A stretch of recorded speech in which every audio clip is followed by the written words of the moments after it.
Good afternoon, everyone, and thank you for joining us for how to make your data work for you, what you should and shouldn't do. My name is Priyanka Ann Saini. I'm the MD of Pesti, a premier marketing and PR agency that works only with the supply chain and logistics industry. And how this came about was in the last year, we've been working with our clients and they seem to be very interested in how to work with their data, how to work with data they receive from the industry, and also insights that they get from market research. And that's essentially what inspired this discussion. So I'm happy to see all of you here. And as you can see, I have an expert group of panelists with me, each from different parts of the supply chain. And so I'm sure that their collective impressions on how they work with data will make this a full all-rounded discussion. And then you can understand how to work with data within your systems as well. So may I please ask my panelists to introduce themselves? Hariesh, since you're furthermost, I'll ask you. Thanks, Priyanka, and welcome to everyone to this session. My name is Hariesh Manaadiar. I'm the founder of Shipping and Freight Resource, which is an online resource for everything related to shipping, freight, logistics, supply chain, and trade, and also about some educational content on that. Thank you. Thanks, Hariesh. Constantine? Hi, everyone. I am Constantine Komodromos. Strange name, I know. I'm Greek. And I'm the founder and CEO of a company called VesselBot. We measure Scope 3 emissions from any transportation mode. Thank you. Thanks, Constantine. Adrian? Thanks, Priyanka, and good afternoon, everybody. My name is Adrian Stoch. I'm the Chief Automation Officer at GXO. We're the largest pure-play contract logistics company. That's a long way of saying we do warehouse outsourcing. We're the largest globally. And data is certainly very relevant to our context, of course. I'll be coming at the topics very much from an operational and warehouse perspective. Thanks, Adrian. Eric? Hi, Eric Johnson. I'm Senior Technology Editor at the Journal of Commerce, which is a part of S&P Global. I'm primarily an editor. Well, actually, I'm completely an editor. And I think my role today is to kind of talk from two perspectives. One is how I, as a journalist, use data, rely upon data. And second, to talk a bit about what we have done to provide subscribers access to a number of data sets, some internal from S&P, some external from partners that we work with, to make those available to our readers. Thanks, Eric. So like I said, very different parts of the supply chain ecosystem, and so I thought the best way to start this out is with a question that puts everything into context. And so let me ask all of you, what does data mean to you and how do you work with it? We could go in the same order. So data is essentially a collection of some figures and statistics and numbers which you use as reference points to create some insights. So the goal of data is to transform it into information and transform that information into insights. So that is the whole idea of data, and that's what I do at Shipping and Freight Resource, to gather data from various sources and present it in a way that it is easy to understand for the readers and gather some insights from it. Constantine, I'm sure you have a very different perspective. Can you talk about how you identify data within your organization? Look, from our side, apparently we are a data provider, so data for us is the bread and butter of what we do, in the sense we bring visibility to our customers by giving them data for the emissions being emitted from third parties. But also it is a resource for us, because we use that data to create stories, to enable our business and get more people interested into what we do. So I would say, on one side we use it to sell services. On the other side, we use it to market our services using proprietary data that we've got to say interesting stories in the media. So, thanks, Conti. Adrian, do you have a similar perspective or something different? Yeah, I have a pretty passionate perspective on this, and I'll address the question from the point of view of relevance. And the question that I ask is, what is the extent to which important business decisions that need to be made today don't require underlying data to make those decisions? The answer is exactly zero.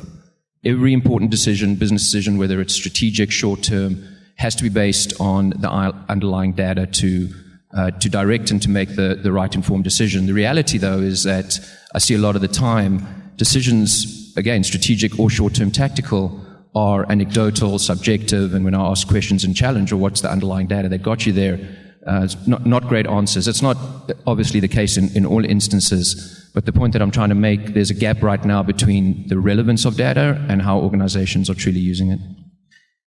Thanks, Adrian. Eric? So I'm in an interesting profession that relies on a lot of discussions with people to tell me things that they are seeing, experiencing, either directly or indirectly through their clients. So a lot of that is by definition not data. It's a single data point. It's an anecdote. It's an anomaly. It's an instance. So I think a lot of reporting historically has been built around that type of interaction.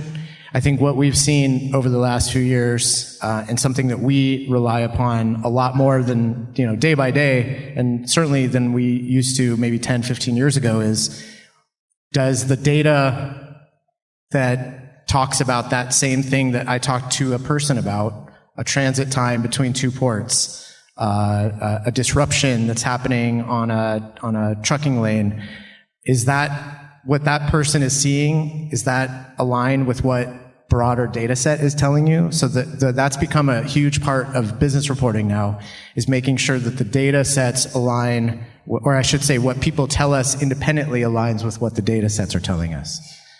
Because someone's experience may be very different than what the broad experience from a data set is saying, right? So I may hate cheesecake, but if you survey everyone in this room, 90% of people might like cheesecake, right? Was my perspective accurate? Not when you look at a data set, right? So. Yeah, that's very interesting. I love that take. And let's go deeper then. Adrian, I'm going to come back to you. Can you talk to us about use cases or examples wherein the data that you generate helps businesses take decisions? Yeah, absolutely, Priyanka. So I'll give a very tactical and concrete example that I dealt with just in the last few weeks. Is we had an implementation with a robotic solution where the robots weren't hitting the design pick rates. I'm sure many of you have dealt with this situation. So the robots were designed and sold to hit 200 units picked per hour, and they're hitting like 140, 150. And in a meeting with the robotic solution provider, they presented a deck, and they came to the conclusion that the real problem was there weren't enough robots. So I asked the question, how did you reach that conclusion? Well, based on our experience and what we've seen, and my response was, no, what's the data that got you to reach this conclusion? Cut the story short is we went ahead with the implementation to add robots at their expense, by the way. And in parallel, we extracted the data, and in our Pareto identified that the shortage of robots was in fact the third item on the list that we needed to be focused on. And really the biggest issue was latency at the pick face. And this is just one example, but the cost involved with that, the level of effort to go after solving a problem that isn't the true root cause or the biggest item on the Pareto, this is happening all the time because companies aren't making the best decisions based on the underlying data. That's quite interesting. And Adrian, Constantine, I'm sure you have a different use case, but I'm interested to understand how businesses take decisions based on what you report.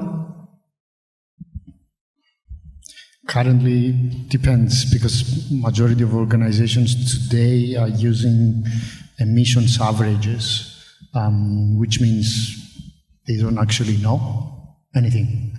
Because if you're using averages, apparently everything sits at the same line. You can't diversify, distinctly understand which is a good carrier to use, or which is a trade lane or a mode I should be changing. No. So there is a variety of questions you cannot answer based on averages. And today, companies are using averages. We are, on the other hand, providing them with primary accurate data that are actionable. And by that I mean, am I using, any Maersk representatives here? If I'm using Maersk over MSC or CMA on my ocean transportation, who is the most efficient in that specific trade lane? Is it A or B? If you don't have the accurate data, as Adrian mentioned, you cannot take any proper decision in regards to, I know what is going on, I know what I need to understand in regards to this topic, and based on this data, factually I can answer to this question and solve the problem. So this is the kind of resource that is provided by having proper data and understanding the data. Got it, thank you. And Hariesh, from a subject matter expert perspective, I know that you have an eye for data, I know that it's your pet peeve. So when you go into an organization and you look at their data, how do you arrive upon what they should report on, how they should package it, and will it be useful? So in my world and in many other worlds for other businesses, the trustworthiness of data is very important. How the data is provided and where it is provided from and what sources it is coming from, because in this age of information, it's very easy to get misled with so much of information out there. There's information overflow. And especially in our industry, I think there's been a saturation of data already. Even though we're just getting started with data in this industry, there's a lot of data available. So we need to be able to filter that out and see which is the most truthful version of it. And that comes from experience, obviously, and also by seeing what is happening in the markets and understanding where the market is going, and comparing those things before reporting on it or before putting it as an insight out in the market. So the source of data and the trustworthiness of data is very, very important in this. And because a lot of people are making decisions based on what information is provided, especially from my source for a shipping and freight resource has been around since 2008, and we have been giving a lot of information, and that information is quite trustworthy, and people look to that publication as an important source of information. So it is very, very critical in my space. Thanks, Hariesh. And going deeper still, Eric, I'm going to come to you about transparency. Can you talk to us about being transparent when reporting on data? Is there a single source of truth? Thanks for saving that one for me. I think transparency of data. So whatever your chosen topic is that you want to learn about, you go online. Within your industry, you may have access to data sets that maybe didn't exist 5, 10, 15 years ago. There's this overflow of data. One thing that I see sort of chronically be a problem is, do we understand what the underlying source of that data is? So Hariesh talked about it a little bit, but when you see a chart, is the source mentioned? Like, it seems basic, but you see a ton of charts floating around and taken as gospel about a particular subject, and there's no source mentioned.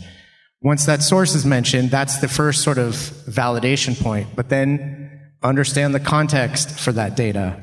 What is the X and Y axis measuring? Like, it's a roller coaster. It looks like a roller coaster, but the X axis is like very minute changes, right? So just little things like that, and having the ability to understand sort of from a legibility standpoint and understanding how to read data. Most people, including me, are not all that well trained in understanding data. So that's another challenge, right? I see a financial metric chart and I'm like lost like a deer in the headlights, right? I'm not the right person to look at that chart. I'm not the right person to make decisions on that. So all of these I think are parts of that transparency discussion. It really is incumbent upon two entities to be stronger on the transparency front. The one providing the data, the one citing the data, and the reader has to be constantly proficient at understanding where that data is coming from, what the context that data was derived from, and then making a decision based upon it, and not just taking it purely as gospel. And as far as single source of truth, it depends. You know, if I have a data point that says dwell times in the port of LA were captured by an association that covers 95% of drayage providers in the port of LA, I can be reasonably sure that that's probably a pretty solid data point. If it's a data point, that is less granular than that, and it's encapsulating this big kind of global metric, I can't rely on one data point to tell me and guide me what I need to do as a decision maker, right? So. Yeah, I would agree. And I'm interested to know then, Adrian, what is your take on data transparency and what are the trends in sourcing data? So before I got into logistics, which was about 7 years ago, I was in manufacturing for 17 years. And through that time in manufacturing, learned a lot around lean philosophy and continuous improvement. And one of the components of that is when you're looking at your reds and greens, the reds are where you want to lean in on, and reds aren't bad. In fact, reds are where your problems are that you want to go after and solve. And that's at the heart of the transparency question. And for me, the question of transparency, it's a little bit strange because without true transparency, organizations don't know where the problems are and they don't know where to focus resources and solve problems. And I do think that there's still a transition, Priyanka, that companies need to go through in terms of transparency maturity. But I'll say that I think this is only going to get more intense over the coming years and decades, because there's so much going on in terms of connectivity of automation, the relevance of AI, the importance of competitive influences that companies need to make sure that they stay ahead of. And so the relevance of data is only going to be more important over time. As important as a brand strategy, as important as the product itself or the service being provided by the organization, data is going to be that important if it's not already that important. And companies need to be plotting out their 10-year data digital strategy, just like they're doing for their products. Where do they want to be 10 years from now to be able to enable those competitive moats and differentiation from a data standpoint? And what's going on with automation maturity in our industry and supply chain and AI is only going to make that more intense. Yeah, for sure. Constantine, do you share that? I know that, as an agency that's revenue is based on data, what do you feel about transparency? We sell transparency. So I guess that's something that is deeply embedded into our company DNA. In essence, what I would say is that transparency is a good indication of having something that adds to the validity of any decision you make. If you think about, there was no freight transparency in the past in the logistics sector. Think of what happened after having the transparency on the freight industry and what solutions were given from a number of companies that came into the industry with technological solutions, providing extra data to shippers, to brokers, to freight forwarders, to whomever that might be. So apparently transparency is something that we should be looking into our industry. On the other side, I was having a nice discussion with Eric before about the quality of the data, because quality is you might think that you've got transparency, but if the data that you're getting is not of good quality, in whichever sector you are in, whichever use you would like to use the data for, if there's no quality in the data, there's no reason for you to be doing any exercise with using data. So transparency, I think, is directly linked with the quality that should be coming with the data. Sure, and that prompts another question in my mind, and I can see that a lot of you have already figured out how to work the QR code and send questions in. If we can have that up again, please, we'll be taking questions in another 5 minutes.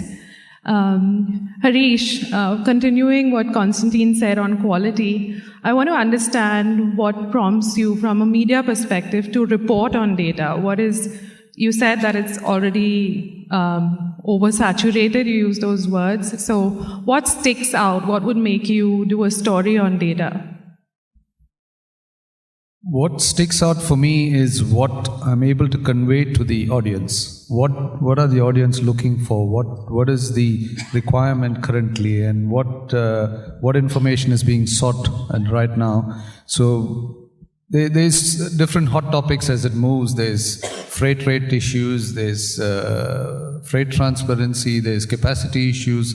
Emissions is become a big issue right now. Not an issue, big. It's a talking point right now. So my interpretation of that depends on what is the market looking at and what are the hot topics right now, and see how it can be presented to the readers. And obviously a visual dashboard provides a lot of information than just numbers. It's easier to identify, easier to understand, and easier to interpret than just putting out tables and tables of numbers which nobody reads or nobody understands. So from that perspective, and yes, of course, as Constantine mentioned, data transparency is also linked to quality, but in my view, it is also linked to truth. It also is linked very closely to the truth, because there's also a little bit of ambiguity in terms of data transparency, because some people think everybody has to declare everything or show everything, put everything out on the table. It's not just about that. It's about putting the right information which the readers can read, understand, and make critical decisions based on that. So that forms an important part of data transparency to me. Yes, please. So obviously I have similar considerations when it comes to thinking about how data informs what we write about. So for us, I would say most stories start with conversations, and then we seek to sort of validate those conversations, like I had said before, with what the data is actually saying. There are definitely stories also that emerge because someone on our team or the person who helps sort of like develop data sets internally said, hey, look at this. This is an anomaly, or this is kind of strange. And that becomes a story that then we go and validate with people in the market. So it's sort of a reverse of the traditional formulation of a story. Now, that said, what may be news for Hariesh or me is different than an insight that may not technically be news, but is super valuable for Adrian or Constantine to provide to a customer. Sometimes it's very valuable to know that things are at a stable level. That isn't necessarily news to report that something is the same as it was yesterday, right? But from a business operational standpoint, that's extremely important to know. Right? So I think it's nice that you have these two perspectives up here, the operational level perspective on data and the news perspective on data, because sometimes they're not the same. Sometimes it is. Sometimes like a huge variance is news, and it's also incredibly important from an operational standpoint. But sometimes it's not. So. Yeah, sure. Adrian, coming back to you, let's talk about turning data into gold now. Let's talk about revenue generation through data. How do you do that? So the way that I look at the opportunity for leveraging data for revenue generation is I look at it in two different categories. The first is just around insights and proprietary data that organizations have that can put themselves in a position to be viewed as thought leaders, subject matter experts with their customers. And in our context at GXO, we of course have access to significant amount of data. Much of it is proprietary, so we cannot use it at a very detailed level. But for market aggregation and insights and trends, that is a very powerful use internally. And I think many organizations, with the extent to which they're generating and creating data, they should be looking at how they can be using it for that thought leadership and leading their particular niche or industry. But I think it goes even further than that in terms of productizing data and how to package it and look at whether it's to drive additional value pricing, the value that can be attributed to your products, or creating specific products themselves. I think that the possibilities are significant in both those two categories, the insights and the thought leadership, and then in the productizing as well. Thank you. And Constantine, would you like to weigh in on that? How do you monetize data within your systems? Easy, I guess. We sell the data, apparently.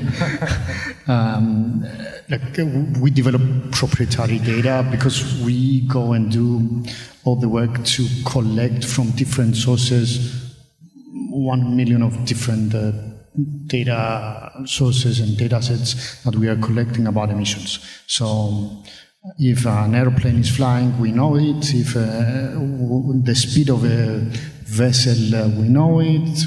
The exact waypoints that it had gone through, we know it. So the same for trucks. So what do? We collect this data and we provide this visibility to the customer and as a result, we get paid for it. So for us, it's a way of ourselves generating revenue apparently, but on the other side, because our customers see value, because they can do cost reductions by not buying credits. I don't know how well-versed you are into legislations that require companies to buy credits or voluntary or involuntary by legislation. So we reduce their cost, or there are different ways that we capture the value ourselves or our customers capture the value of the data that we provide. And on the other side, as I said, we like creating stories with the data. So we give gentlemen like Eric and Hariesh data, and we build stories around our data so that we can sell our business and sell the data that we have. So, sure. And Eric, coming to you now with Gateway, because that's a different way of packaging and marketing this data. Can you talk to us about why it was developed and why businesses should use it? Yeah, it's not in my nature as a journalist to be a salesperson, so I will try not to make this an infomercial, but just talk a bit about kind of like the thinking behind it. So first of all, to the question that you asked, Constantine and Adrian, my personal experience, and I'm part of this massive company called S&P Global that, aside from being like the S&P 500 and all that, we sell a huge amount of data to a huge amount of large organizations. I have nothing to do with any of that, but it's a very hard business. Selling data on its own is a very difficult, time-consuming, resource-heavy business that requires a ton of credibility and a ton of trust and a ton of years put into it, right? People do not spend vast amounts of money for data at the drop of a hat, right? They need a problem that needs to be solved. They need to trust the source of the data. They need to feel like that value that they're being asked to pay, which sometimes is a lot, matches the offset of the problem that they're being asked to solve. That's just as a pure data provider, right? I think Adrian's in a different position in terms of providing it as a value add in addition to like a physical service, right? So the Gateway was something we built throughout 22 and then launched at the beginning of 23, which was basically, we internally at S&P had a whole bunch of different data sets around container volume in and out of the US and several other regions, container flows on a country by country basis and also a geographic region by region basis. We had some other data that was being provided to us on the at JOC.com by partners that we had worked with for a very long time that kind of underpinned a lot of our reporting, would show up in JOC.com stories as a static chart that supported what we were writing. And we thought, well, would this be a value add to subscribers at a certain level to provide them a series of dashboards in various kind of categories? So things like transit times, container volumes, trucking rates, container rates across all the indexes that are tracking all of that. Would that be a value to have that all in one place and to provide it on a more dynamic basis than they see when they get like a static chart within one of our stories.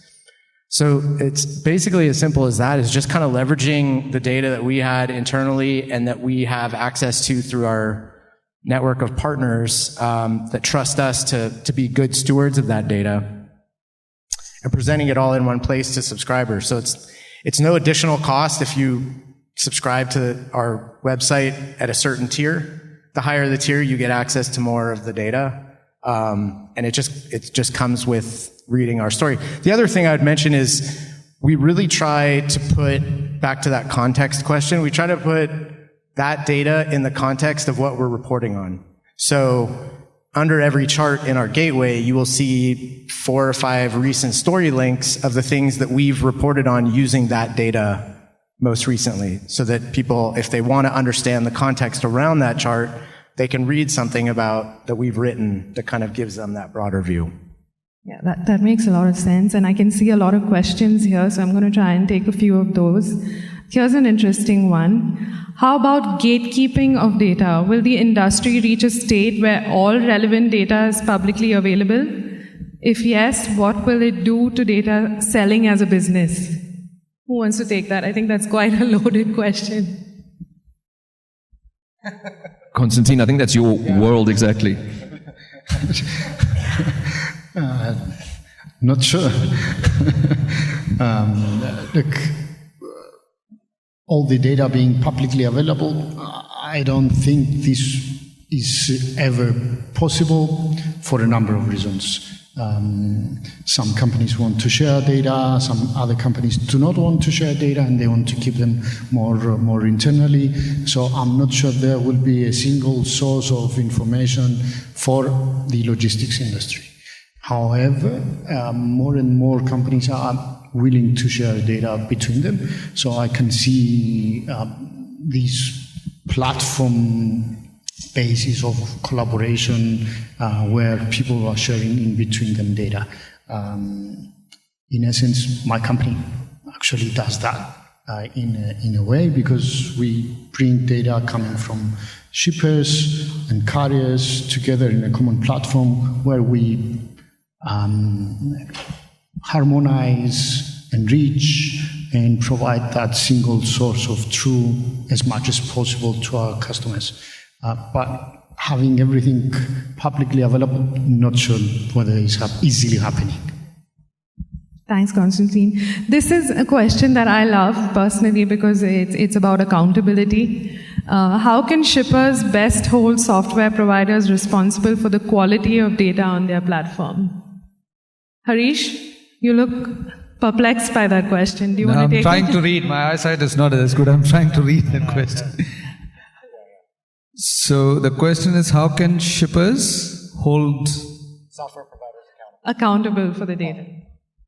Well, the software providers are providing a solution, a business. Obviously, it's up to the shippers to decide how trustworthy it is and who is providing that information. This links to the previous question as well.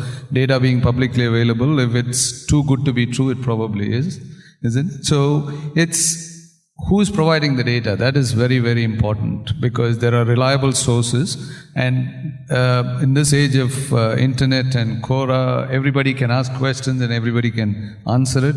Wikipedia, for example, as one stage was an industry standard. Now it's no longer. So you need to identify who is reliable and who's providing that data. So that is the only way they can hold them accountable, because there's no legal framework around this, and to say because everybody has a disclaimer, it's provided as is, and if you use it at your own risk. But I think the trustworthiness of the source is how they can help. They can hold them accountable. Go ahead. Real quick. Sorry, I'm jumping in on all this stuff. Have a good sense of being able to unbundle the software provider you use and the data that is you're either getting separately from them or that the software provider is using.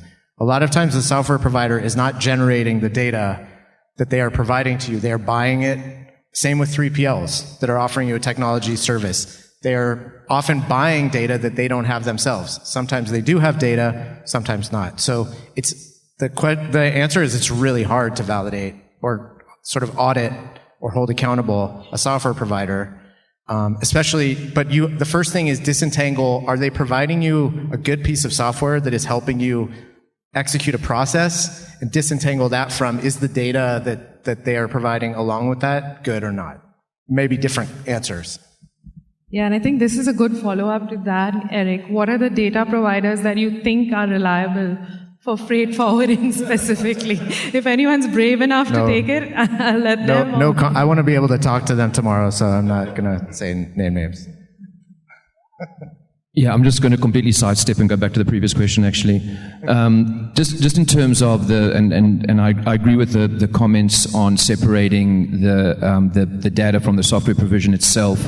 And I actually look at the single source of truth and where accountability needs to lie. It's with the organization itself. Like, it's not the software provider. They provide a platform, and then it's up to the company on how they utilize it, just like any other enabler. And it goes back to some of the earlier discussions around the importance of a digital strategy, of a long-term data strategy that outlines and starts with certain foundational elements on data organization, hygiene, a glossary of terms that's standard across a company, because it's, especially in large organizations, if you don't have that standardization, the ability to do true analytics across geographies and across sites it's very limiting.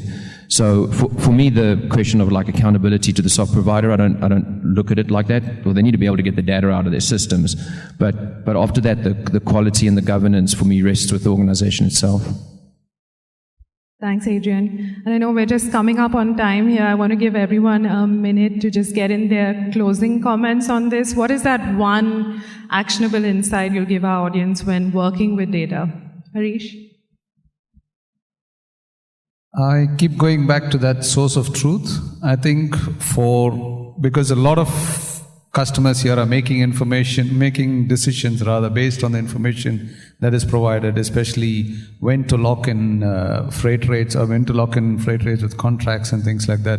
So it's very important to understand where that information is coming from and how you can use that to the best of your ability to run your business. So for me, that is the most important thing, the transparent data and the source. That is the most important thing that customers must, or readers must, take into account when they are making their decisions. Thanks, Hariesh. Constantine? Look, as in everything with data, apparently quality is, as far as I'm concerned, the biggest concern I would have. And we do have that concern internally. We go through different ways of making sure that our data are proper. So quality of data, and then is matter of velocity of data, how frequently those data are being updated, and anything that has to do with data is matter of being able to manage every aspect of in that respect. So, yeah. Thank you. Adrian?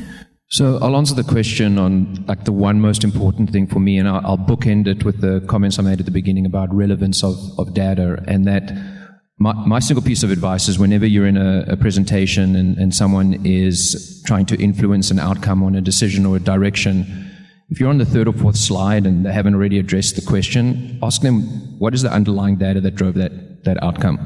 I do it a lot. It's a very important curiosity to show, and if the data's not there, you're not guaranteed you're making the right decision.